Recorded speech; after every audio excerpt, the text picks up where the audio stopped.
Sveiki visiem! Mēs šeit runājam par rudeni, bet vai jūsuprāt, rudens jau ir pienācis pavisam? Es nedzirdu atbildes. Ir jau, jā, tiešām skola sākusies, visas pārējās lietas.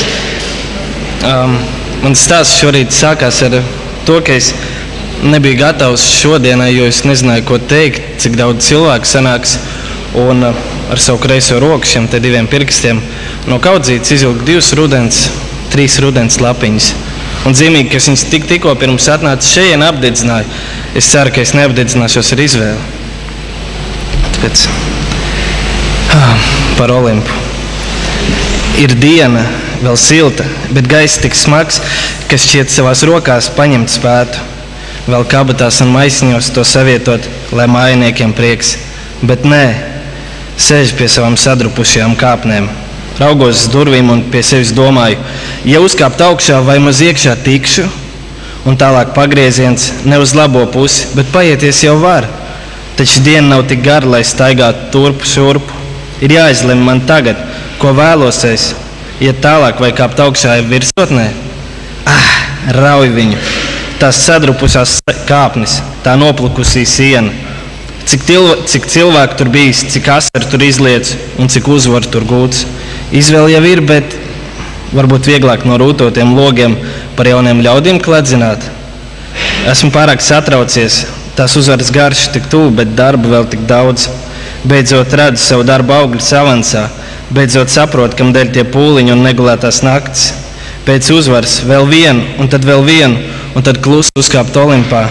Bet te, Rīgā manā, iet garām kurpītes ar dobu klaboņu. Tā raiti klabādams, raiti runādams, sacīt saka tās, hei, draugs, tu gaidi kādu? Mani pulksteņi tām tikšķādami, nē, nu vakars klāt, un sārtā saule sāk mani reibināt.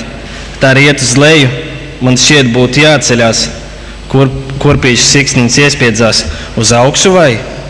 Pulksteņs sprādze atsprādzē, jā, šeit pa nodrupušām kāpnēm, laiks uz augšu kāpt.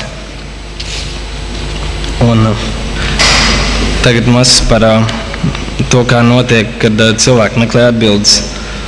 Ir vēla nakts, kārtējā, negulētā nakts. Es meklēju patiesību. Atradu? Nē, vēl jāmeklē.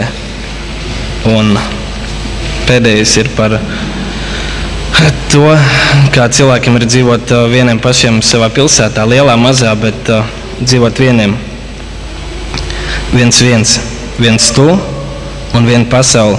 Viena dzīve un viens stāsts. Ko stāstīsi un ko pēc sevis atstāsi? Kā dzīvi pildīs un prieku citos iedegsi.